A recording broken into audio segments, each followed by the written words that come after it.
கர்த்தரும் இரட்சகருமாகிய இயேசு கிறிஸ்துவின் ஏழு இணையற்ற நாமத்தில் உங்கள் அனைவருக்கும் என் அன்பின் வாழ்த்துதலை தெரிவித்துக் கொள்கின்றேன். ஹல்லேலூயா. எல்லாரும் உற்சாகமாக இருப்பீர்கள் என்று நம்புகின்றேன். பேசுகிறவர்கள் பேசட்டும், தூசிக்கிறவர்கள் தூசிக்கட்டும். கர்த்தருடைய நாமத்தை மட்டும் நாம் மகிமைப்படுத்துவோம். வேதவசனம் சொல்லப்பட்டிருக்கிறது. லூக்கா எழுதின சுவிசேஷம் 21ஆம் அதிகாரம் 36வது வசனம். ஆகையால் இனி சம்பவிக்கப் போகிறவைகளுக்கெல்லாம் நீங்கள் தப்பி மனுஷகுமாரனுக்கு முன்பாக நிற்க பாத்திரவான்களாக எண்ணப்படுவதற்கு எப்போதும் ஜெபம் பண்ணி விழித்திருங்கள் என்றார். ஆம், எனக்கு அன்பான என் தேவனுடைய பிள்ளையே, பாத்திரவான்களாக இருப்பதற்கு, அழைக்கப்பட்ட அழைப்புக்கு பாத்திரவான்களாக, சுவிசேஷத்திற்கு பாத்திரவான்களாக, ராஜ்யத்திற்கு பாத்திரவான்களாக இன்றைக்கு நாம் கிறிஸ்துவ ஜீவியத்தில் ஜீவித்து வருகின்றோம். எல்லாரையும் கிறிஸ்தவர்கள்தான். ஆனால் வேத வசனம் சொல்லப்பட்டிருக்கிறது, நாம் ஜெபம் பண்ணி விழித்திருங்கள். எதற்காக விழித்திருக்க வேண்டும்? இனி சம்பவிக்கப் போகிறவைகளுக்காக. எத்தனையோ காரியங்கள் சம்பவித்து கொண்டிருக்கின்றது. எத்தனையோ காரியங்கள் சம்பவிக்கின்றது. ஏன் சம்பவிக்கின்றது? அநேக விதமான போராட்டங்கள், பிரச்சனைகள், உபத்திரவங்கள். இன்றைக்கு நீங்கள் நினச்சி பாருங்கள், ஒவ்வொருத்தருக்கும் ஒவ்வொரு விதமான போராட்டம். ஆனால் நீங்கள் அந்த போராட்டத்தின் மத்தியிலும் நீங்கள் பாத்திரவான்களாக மாற வேண்டும். இனி சம்பவிக்கப் போகிறவைகளுக்கு எதிர்த்து மனுஷகுமாரனுக்கு முன்பாக நிற்கத்தக்கதாக. இப்போ நமக்கு ஏன் போராட்டம் வருது? என்னை கவனிச்சுக்கிட்டிங்கன்னா, ஊழியத்தில் அநேக விதமான போராட்டங்கள். 2001 நான் ஊழியம் செய்து வருகின்றேன். தனிப்பட்ட ஊழியங்களும் செய்தது உண்டு, மற்ற ஊழியர்களோடு ஊழியங்களையும் செய்தது உண்டு, ஸ்தாபனங்களோடு சேர்ந்து செய்ததும் உண்டு. அநேக பேர் அநேக விதமான காரியங்கள் என் மீது பேசுவார்கள். எனக்கு ஆண்டவருடைய சமூகத்தில் சில நேரம் வேதனையோடு நிற்பேன். என்ன ஆண்டவரே என்று சொல்லி. நான் ரட்சிக்கப்பட்ட போது எனக்கு முதலாக வேதாகமத்தை கொடுத்தவர் ஐயா டிஜஸ் தினகரன் ஐயா அவர்கள். அவர்கள் எனக்கு எப்போவும் சொல்லுவாங்க, நீ மனுஷனை பார்க்காத, மனுஷனை பார்த்துறாத, நம்ம ஊழியம் செய்ய முடியாது. ஊழியம் செய்கிற மற்றவர்களையும் பார்க்காத. ஏன்னா இன்றைக்கி நிறைய பேர் மனுஷ ஊழியர்களை வேதனைப்படுத்தி, ஊழியம் செய்கிறவர்களை வேதனைப்படுத்தி, பொல்லாத அவதூறுகளை பரப்பி கொண்டு திரிகிற ஊழியர்களாக தான் நிறைய பேர் இருக்கிறாங்க. நீ கர்த்தருக்கு பிரியமாக, தேவனுக்கு பிரியமாக நீ வளரணும் என்று சொல்லி அவர்கள் பேசின நாட்கள் உண்டு. நான் நினைப்பேன், அவர்கள் பேசி என்னிடத்தில் என்னை பலப்படுத்தி எனக்கு வேதாகமத்தை கொடுத்து ஊழியத்தை செய்யும்படியாக சில ஆலோசனைகளை கொடுத்திருந்தார்கள். அப்போ நம்ம எத்தனையோ காரியங்கள் நமக்கு நடந்தாலும் சில பேர் நன்றி அறிவு இல்லாதவர்களாக எவ்வளவோ காரியங்கள் நாம் செய்திருப்போம். அவர்களுக்காக நாம் ஜெபிச்சிருப்போம், உபவாசிச்சிருப்போம், சரீரத்தை ஒடுக்கியிருப்போம். ஆனாலும் நன்றி இருக்காது. நன்றி கெட்ட உலகம். நல்லா கவனித்து பாருங்கள். ஆனாலும் அவர்கள் நம்மை தூசிக்கும் போது நமக்கு வேதனையாக இருக்கும். உற்றாராக இருக்கலாம், உறவினர்களாக இருக்கலாம், சொந்த பந்தங்கள் தெரிந்தவர்களாக கூட இருக்கலாம். இப்படி அநேக காரியங்கள் நமக்கு விரோதமாக அவர்கள் பேசும்போது நாம் தடுமாறுவோம் இந்த உலகத்தில். ஆனால் வேத வசனம் சொல்லப்பட்டிருக்கிறது, மனுஷகுமாரனுக்கு முன்பாக நிற்பதற்கு நீங்கள் பாத்திரவான்களாக இருக்க கற்றுக்கொள்ளுங்கள். நீங்கள் மனுஷன் முன்னாடி நிற்கிறதற்காக நிறைய வேஷங்களை போடலாம். ஒரு சில பேரை நீங்கள் சந்தோஷப்படுத்துவதற்காக வேஷங்கள் போட்ட மனிதர்கள் உண்டு, வேஷம் போடுகிற ஊழியர்கள் உண்டு.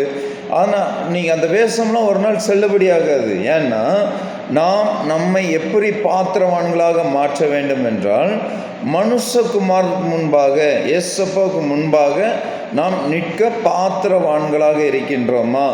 நம்மளுடைய பரிசுத்தம், ஆண்டவருடைய அழைத்த அழைப்பு மற்றும் ஆண்டவருடைய காரியங்கள் எல்லாம் நமக்கு ஆண்டவர் என்ன கற்றுக் கொடுத்தாரோ அதன்படி நடக்கிறோமா என்று சொல்லத்தக்கதாக வேத வசனம் சொல்லப்பட்டிருக்கிறது. அதற்கு பாத்திரவான்களாக நாம் ஜீவிக்க வேண்டும்.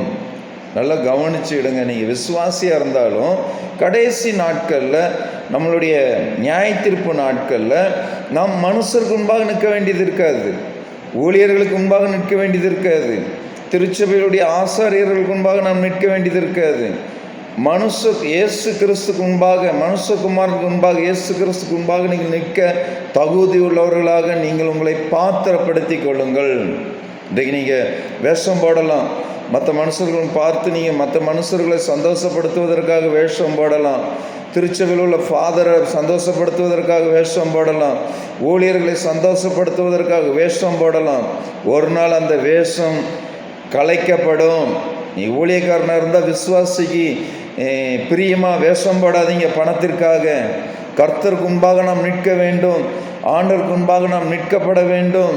அந்த ஒரு வைராக்கியம் உங்களிடத்தில் இருக்க வேண்டும். என் அன்பு தேவனுடைய பிள்ளையே, வேதம் நடத்துகிறவர் கர்த்தர் ஒருவரே. அப்போ நீங்கள் பாத்திரவான்களாக ஜீவிக்கணும். ரெண்டாவது, அழைத்த அழைப்பிற்கு பாத்திரவான்களாக ஜீவிக்கணும். ஆண்டவர் என்னை ஏன் அழைத்திருக்கிறார், எப்படி அழைத்திருக்கிறார், அந்த அழைத்த அழைப்பிற்கு பாத்திரவான்களாக. எபேசியர் எழுதின புஸ்தகத்தில் அப்போஸ்தலனாகிய பவுல் எபேசியருக்கு எழுதின புஸ்தகம் 4ஆம் அதிகாரம் 1, 2 வசனங்கள் நீங்கள் படித்து பாருங்கள். வேத வசனம் சொல்லப்பட்டிருக்கிறது. எபேசியர் 4ஆம் அதிகாரம் 1, 2 வசனங்கள்.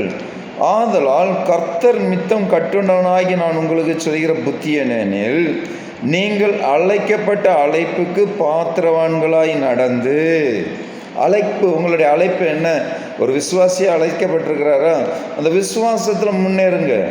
மற்ற ஃபாதர் முன்னாடி, பாஸ்டர் முன்னாடி, ஊழியக்காரன் முன்னாடி வேஷம் போடாதீங்க. அப்படி வேஷம் போட்டால் கர்த்தருக்கு முன்பாக நீங்கள் ஒரு நாள் வெட்கப்பட வேண்டியது இருக்கும். Be careful. உங்களுடைய வாழ்க்கையில் நீங்கள் வேஷம் தரிக்கப்பட்ட பிள்ளைகளாக ஜீவிக்கக்கூடாது.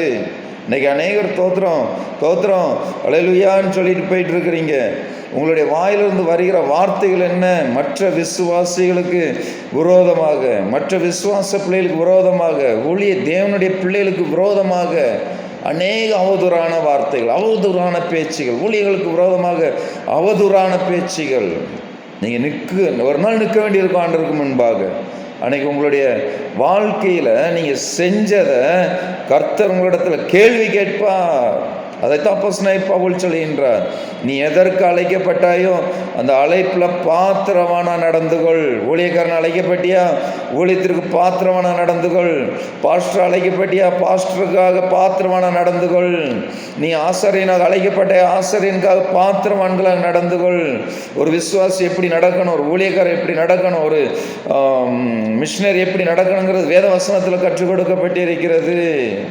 எனக்கு அன்பான தேவனுடைய பிள்ளையே, எனக்கு அன்பான தேவனுடைய ஜனமே, அடுத்தது ராஜ்யத்திற்கு பாத்திரவான்களாக நம்ம அவருடைய ராஜ்யத்தில் பிரவேசிக்கணும். நிறைய தெளிவாக சொல்லலாம், நேரம் பத்தாது. ஆனால் ராஜ்யம், எந்த ராஜ்யத்திற்கு? பரலோக ராஜ்யத்திற்கு பாத்திரவான்களாக நீங்கள் நடக்க வேண்டும். இந்த உலகத்தில் இருக்கிற ராஜ்யம் அழிஞ்சு போயிடும். இன்றைக்கி அநேக ஊழியர்கள், அநேக விசுவாசிகள், அநேக மனுஷிகள் உபச்சார சிந்தனையோடு, வேசித்தன சிந்தனையோடும் இந்த உலகத்திற்கு ஒத்த வேஷம் தரித்து மற்றவர்கள் முன்பாக அழகாக உடைகளை உடுத்தி தன்னை பரிசுத்தமானதாக காட்டிக்கொள்கிற மக்கள் அநேகர் உண்டு. வாழ்க்கை நரகமான ஒரு வாழ்க்கை, பேச்சு நரகமான ஒரு பேச்சு. எனக்கு அன்பான தேவனுடைய ஜனமே, உங்களுடைய வாழ்க்கையில் நீங்கள் எப்படி ஜீவிக்கிறீங்க? அவதூறான பேச்சுகள், அவதூறான வாழ்க்கைகள், விபச்சாரத்தனமான வாழ்க்கைகள். நீங்கள் சற்று யோசித்து பாருங்கள், நம்மளுடைய வாழ்க்கையில் நாம் எப்படி ஜீவிக்கின்றோம்? அன்பு தேவனுடைய ஜனமே, அன்பு தேவனுடைய பிள்ளையே, நீங்கள் சற்று யோசித்து பாருங்கள், நாம் எப்படி ஜீவிக்கின்றோம்? நம்மளுடைய வாழ்க்கை எப்படி இருக்குது? நம்ம ராஜ்யத்திற்கு பாத்திரவான்களாக ஜீவிக்கிறோமா? இன்னைக்கு சர்ச்சு போகிறோம், கூட்டங்களுக்கு போகிறோம், பாஸ்டர் ஐயா ஐயா ஐயாங்கிறோம். ஆனால் தேவ சமூகத்தில் நிற்கும்போது இந்த ஐயா நொய்யெல்லாம் அங்கே பத்திரவங்களுக்கு செல்லுபடி ஆகாது.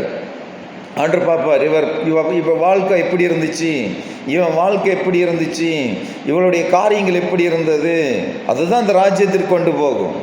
இங்கே சும்மா கோல கும்பிடு போட்டுக்கிட்டு மற்றவர்கள் பிரியமாக வேஷம் தரித்து கொண்டு மற்றவர்கள் பிரியமாக வேஷத்தை போட்டுக்கொண்டு அலைகிற வேஷமான வேசி மார்க்கத்தார நீங்கள் ஜீவிக்கக்கூடாது. பைபிள் கற்றுக் கொடுக்கின்றது, வேதவசனம் கற்றுக் கொடுக்கின்றது. நீங்கள் நினைங்க, அந்த ஊழியக்காரர் இப்படி இருக்கிறான், அந்த ஊழியக்காரர் இப்படி இருக்கிறான், இவர் இப்படி இருக்கிறாருன்னுட்டு. நாங்கள் கர்த்தருக்கு முன்பாக நிற்கின்ற தேவனுடைய பிள்ளைகள், கர்த்தருக்கு முன்பாக நிற்கின்றோம். இன்னைக்கு பேசித்தன உபச்சாரம் பண்ணுற ஊழியர்களும் உண்டு. ஆனால் நீங்கள் எல்லாரையும் பேசுவதை போல நீங்கள் மற்ற எல்லாரையும் ஒரே கூடையில் அடைக்காதீங்க. பைபிள் சொல்லப்பட்டு இருக்கிறது, வேத புத்தகம் சொல்லப்பட்டு இருக்கிறது. விதைகள் தனித்தனியாக பாக்கெட்டில் அடைக்கப்படும், தனித்தனி கூடையில் விதைகள் வைக்கப்படும். அதே போல தான் கர்த்தருக்கென்று ஒளிஞ்சத ஊழியர்களை கர்த்தர் தனியாக வைப்பார். கர்த்தருக்கு அல்லாமல் மனுஷருக்கென்று வேஷமாக வேசி மார்க்கத்தாரோடு அலைந்து கொண்டு திரிந்த ஊழியர்களை கர்த்தர் தனியாக அடைப்பார். நியாய தீர்ப்பு நாளில் மனுஷகுமாரனுக்கு முன்பாக நிற்கத்தக்கதாக நீங்கள் ஜீவிக்கிறீங்களா? மற்றவங்களை விட்டுருங்க, ஊழியர்களை விட்டுருங்க. நீங்கள் ஜீவிக்கிறீங்களா? உங்களுடைய வார்த்தைகள் எப்படி இருக்குது? உங்களுடைய கிரியைகள் எப்படி இருக்குது? அழைக்கப்பட்ட அழைப்புக்கு கர்த்தர் உங்களை அழைத்து அவருடைய பாதையில் நடக்க வைத்திருக்கிறாரே, அந்த அழைப்புக்கு நீங்கள் பாத்திரவான்களாக ஜீவிக்கிறீங்களா? யோசித்து பார்ப்போம், மனம் திரும்புவோம், கர்த்தருக்கேற்ற கனிகளை கொடுப்போம், கர்த்தரோடு நடப்போம். எபேசியர் புத்தகத்தில் சொல்லப்பட்டிருக்கிறது, இயேசுவையே கவனித்து பாருங்கள், ஊழியர்களை அல்ல, இயேசுவையே கவனித்து பாருங்கள். இயேசுவை கவனித்து நடங்க, கர்த்தர் பெரிய காரியங்களை செய்வார். ஜெபிப்போமா? எங்களை நேசிக்கிற நல்ல தந்தை, இந்த நாட்களுக்காக நன்றி. பலத்தினாலும் அல்ல, பராக்கிரமத்தினாலும் அல்ல, உடைய பரிசுத்த கிருபையினாலும் வார்த்தையினாலும் வல்லமினாலும் கர்த்தர் எங்களோடு இருந்து உம்முடைய நாமத்தை மையப்படுத்துவீராக. உம்மால் கூடும், எல்லாம் கூடும். நாங்கள் அழைக்கப்பட்ட அழைப்புக்கு பாத்திரவான்களாக நடந்து கொள்ளும்படியாக, அந்த பாத்திரவான்களாக நாங்கள் ஜீவிக்கும்படியாக எங்களுடைய அழைப்பை நீர் உறுதிப்படுத்தி பலப்படுத்தும் ஆண்டவரே. எங்களிடத்தில் இருக்கிற குற்றங்கள் குறைகளை அகற்றி போட்டு உம்முடைய சமூகத்தில் நாங்கள் மனுஷகுமாருக்கு முன்பாக நிற்கும்போது, இது என் ஜனம், இது என்னுடைய ஊழியக்காரன் என்று கர்த்தர் நீர் சாட்சி கொடுக்கத்தக்கதாக எங்கள் வாழ்க்கையில் நீர் நடந்து நீர் எங்களை போதித்து வழி நடத்தும். நாங்கள் வேஷம் தரிக்கப்பட்ட வேசியின் பிள்ளைகளாக ஜீவிக்கக்கூடாது. இயேசுப்பா, உங்கள் நாமத்தை மட்டும் மகிமைப்படுத்தும். இயேசு கிறிஸ்துவின் நாமத்தின் நல்ல பிதாவே, ஆமென், ஆமென். God bless you. அன்பு தேவனுடைய பிள்ளைகளே, ஊழியங்களுக்காக ஜெபித்து கொள்ளுங்கள், ஊழியத்தை நேசியுங்கள். மற்றும் மிஷினரி ஊழியங்களை நாங்கள் செய்து வருகின்றோம். கர்த்தர் நித்தமாக மனதில் ஏவப்பட்டவர்கள் எங்களுக்கு நீங்கள் உங்களுடைய காணிக்கைகளிலிருந்து உங்களுடைய மனதிலிருந்து எங்களுக்காக கொடுங்கள், ஜெபியுங்கள். எல்லாவற்றிலும் கர்த்தர் உங்களை கனப்படுத்தி வழி நடத்துவாராக. ஜிபே, ஃபோன்பே, கூகுள் பேயில் கொடுக்க விரும்புகிறவர்கள் 9920606058 9920606058 என்ற நண்பரில் எங்களுக்கு நீங்கள் உங்களால் முடிந்த காணிக்கை கொடுங்கள்.